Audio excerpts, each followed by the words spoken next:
Master. Yes.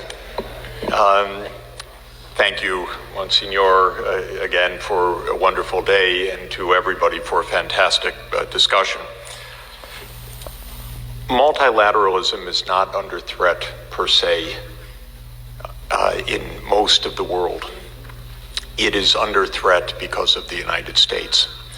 And I want to say this clearly because it's not a game and it's not to provoke, it's to discuss. Okay, the U.S. was the predominant economic and technological power of the world for decades. This is no longer the case. It is a powerful country economically and technologically, but it is no longer a dominant power. The European Union is a larger market. China is a comparable market. And the spread of technology is worldwide. The U.S. is by far the most powerful military country in the world, though it learns war after war that the military can solve no political problems whatsoever. We have 6,000 nuclear warheads, 800 military bases around the world. We are involved in 14 shooting wars right now, have instigated multiple wars.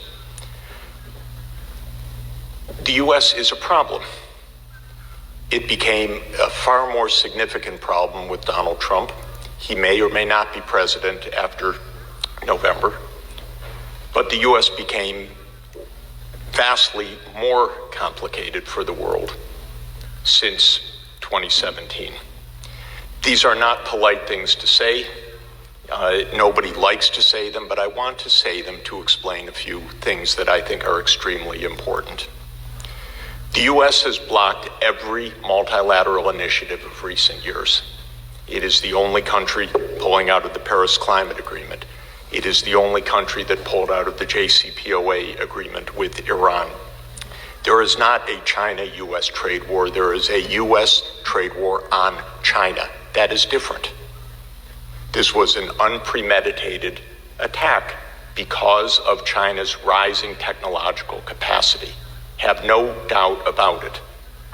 What is this about WOWW or about ZTE or about others? It is because the U.S. realizes that China is gaining massive technological capability in artificial intelligence and other security-related areas because China's talented, smart, minting hundreds of thousands of PhDs every year, and that's how the world works now.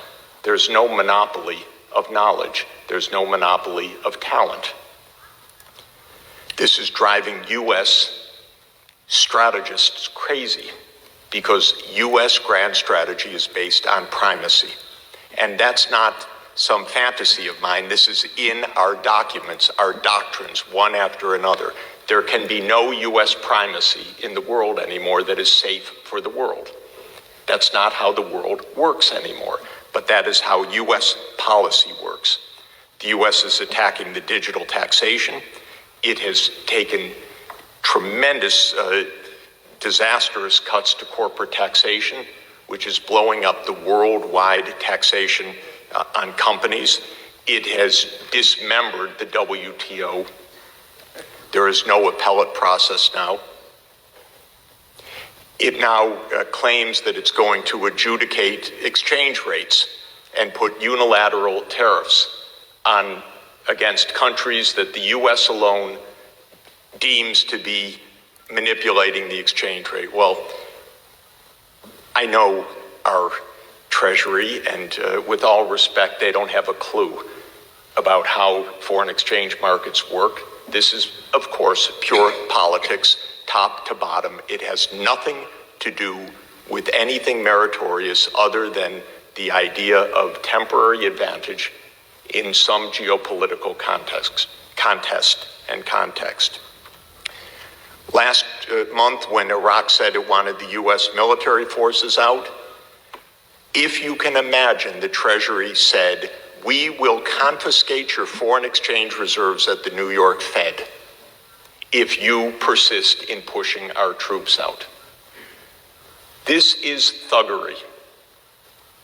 This is a complete violation of every international rule. This is truly what we are facing.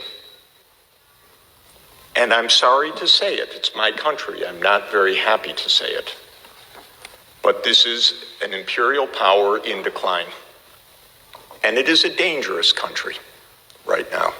It will be absolutely dangerous if Trump wins re-election. Now, okay, you don't have to say anything. No one likes to say these things, but this is actually important. The world can't stop because of the United States. We can't stop the Paris Climate Agreement. We can't stop having G20 meetings. We can't stop having tax reform. We can't stop having digital taxation. We can't have the United States adjudicate exchange rates. That's the job of the IMF.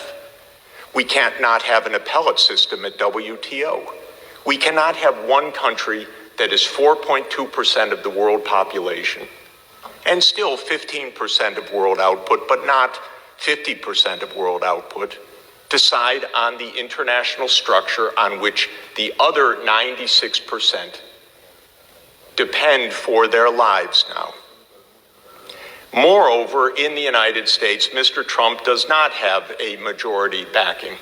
So it is quirks of many things that give unilateral power to a small coterie of people to dismantle the international system right now. What I would just beg of you who are running the international system, have an open